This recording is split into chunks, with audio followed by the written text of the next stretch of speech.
ரிஷபம். ரிஷப ராசி ரிஷப லக்கணக்காரங்களுக்கு பார்க்கலாம். இப்ப இந்த ரிஷப ராசி ரிஷப லக்கணம் பாத்தீங்கன்னா காலச்சக்கரத்துக்கு பொதுவா 2வது லக்கணம். அப்ப இவங்களுடைய தேடல் எல்லாமே பொருளாதாரத்துல இருக்கும். கண்டிப்பா நீங்க 100க்கு 99% கேட்டீங்கன்னா ரிஷபராசிக்காரங்க எல்லாருமே பொருளாதாரத்தை தேடுவோம், இல்லைன்னு நம்ம சொல்லல. எல்லாருக்குமே அவசியமான தேவை அப்படிங்கிறது பொருளாதாரம். அது உங்களுக்கா இருக்கட்டும், எனக்கா இருக்கட்டும், எல்லாருக்குமே. ஆனா இந்த ரிஷபராசிக்காரங்க அதுக்கு மேல கொஞ்சம் அதிகம்.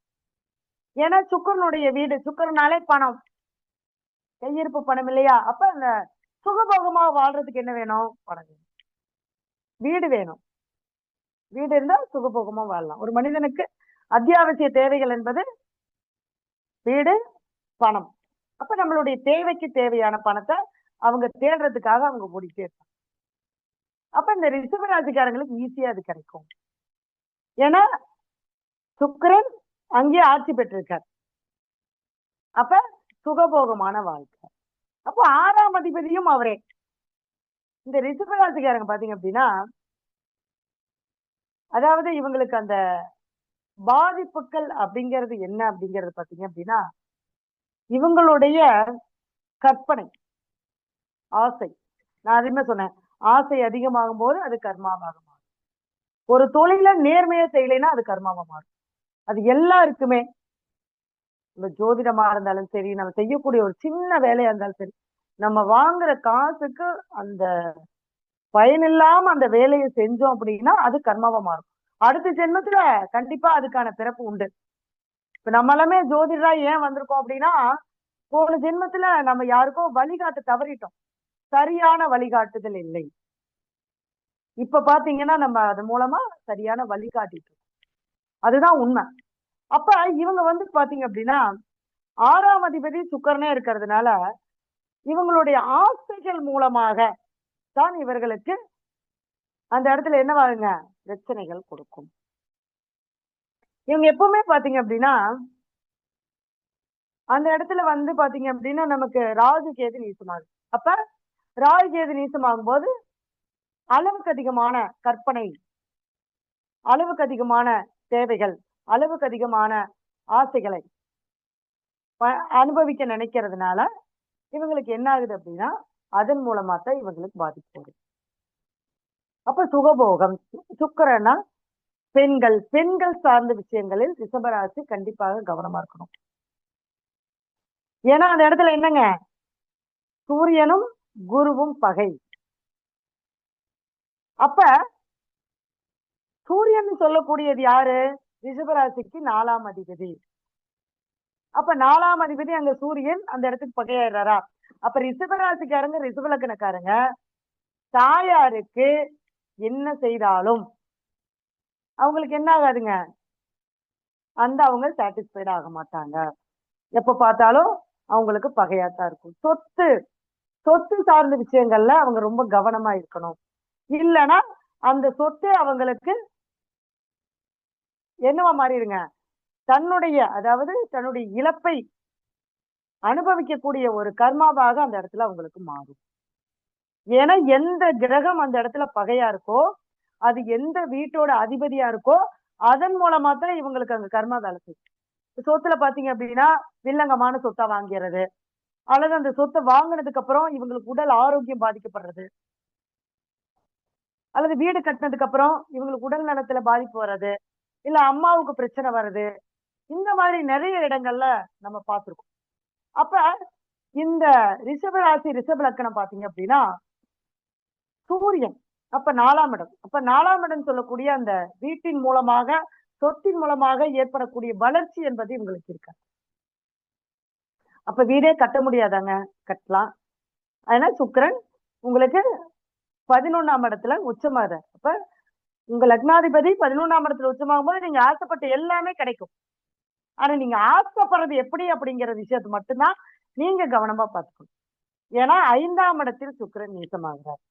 அப்ப 5ஆம் இடத்துல தன்னுடைய லக்னாதிபதி நீசமாகும் போது இவங்க அந்த பூர்வீக சொத்து அப்படிங்கிற ஒரு விஷயத்துக்காகவே அந்த போராடி அதன் மூலமா சில இழப்புகளை சந்திக்கிற மாதிரி இருக்கும். ஏன்னா நிறைய பேர் பாத்தீங்கன்னா பூர்வீக சொத்து இருக்காது. அப்ப அவங்க என்ன பண்ணுவாங்கன்னா அடுத்து குழந்தை, அப்ப குழந்தை பாக்கியம். இப்ப குழந்தைங்க பிறந்ததுக்கு அப்புறம் அவங்க மூலமா இவங்க சில சங்கடங்களை அனுபவிக்கிறது, குழந்தைங்களுக்காகவே எல்லாத்தையுமே இழக்கிறது. இந்த மாதிரியான விஷயங்கள் எல்லாமே இந்த ரிஷப ராசி ரிஷப லக்கணத்துல பிறந்தவங்க அனுபவிக்கக்கூடிய அந்த கர்மா அப்படிங்கிறது. அடுத்தது வந்து பாத்தீங்க அப்படின்னா லக்னாதிபதி உச்சமாகிறார். அடுத்தது இவங்களுக்கு வந்து பாத்தீங்க அப்படின்னா குரு குரு ரிஷபத்துல ஆல்ரெடி நமக்கு சுக்கிரன் வீட்டுல குரு பகை. அப்ப யாரு 8ஆம் அதிபதி 11ஆம். இவங்களுக்கு திருமண வாழ்க்கையில ஏதாவது ஒரு பிரச்சனை இருந்துகிட்டே இருக்கு, மனசு ஒரு திருப்தி அடையாது. திருமணம் ஆகாம இருந்தா பொண்ணு பார்த்துட்டே இருப்பாங்க, அவங்களுக்கு திருப்தியான ஒரு வாழ்க்கை துணை அமையாது. அதே மாதிரி திருமணம் ஆனாலும், ஏன்னா இவங்களுடைய லக்னத்திற்கு 7ஆம் அதிபதி செவ்வாய், 7ஆம் அதிபதி 12ஆம் அதிபதி செவ்வாய், அவரு 3ஆம் இடத்துல நீசமாயிர. அப்ப அந்த வாழ்க்கை துணை மனசுக்கு பிடிச்ச மாதிரி இருக்காது.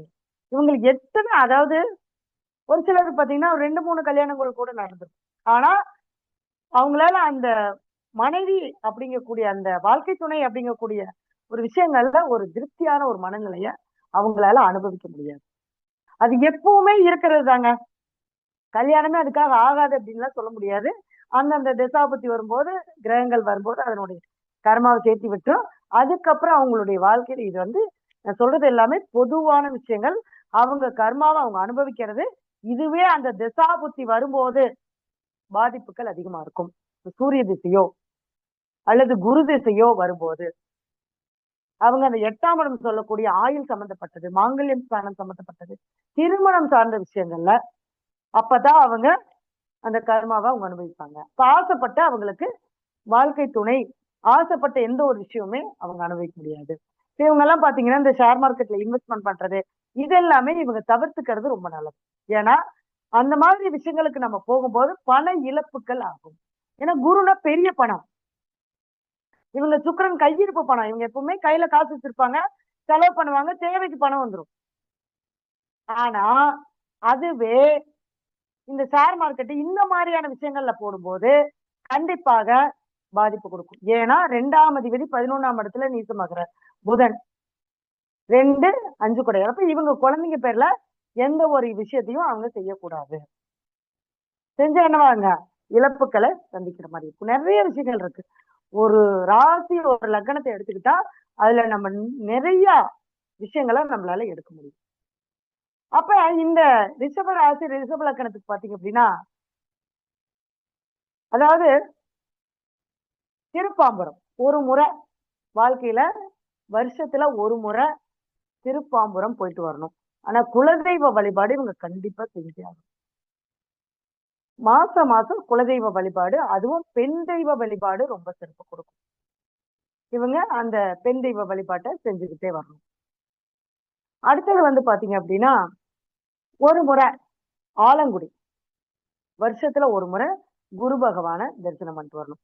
இதுவே அந்த தசாபுத்திகள் நடந்தா அதுல நமக்கு என்ன மாதிரியான அந்த கிரகங்கள் நிக்குது, அல்லது குருவுடைய நட்சத்திரத்திலேயோ சூரியனுடைய நட்சத்திரத்திலேயோ ஒரு கிரகங்கள் நின்று திசாபுத்தி நடத்தும் போது இந்த சொத்து சம்பந்தப்பட்ட பிரச்சனை, திருமணம் சம்பந்தப்பட்ட பிரச்சனை, பொருளாதார இழப்புகள், நம்ம ஆசைப்பட்ட விஷயங்களை அடைய முடியாது, இந்த மாதிரி ஆன விஷயங்கள் எல்லாமே பாதிப்பு கொடுக்கும்.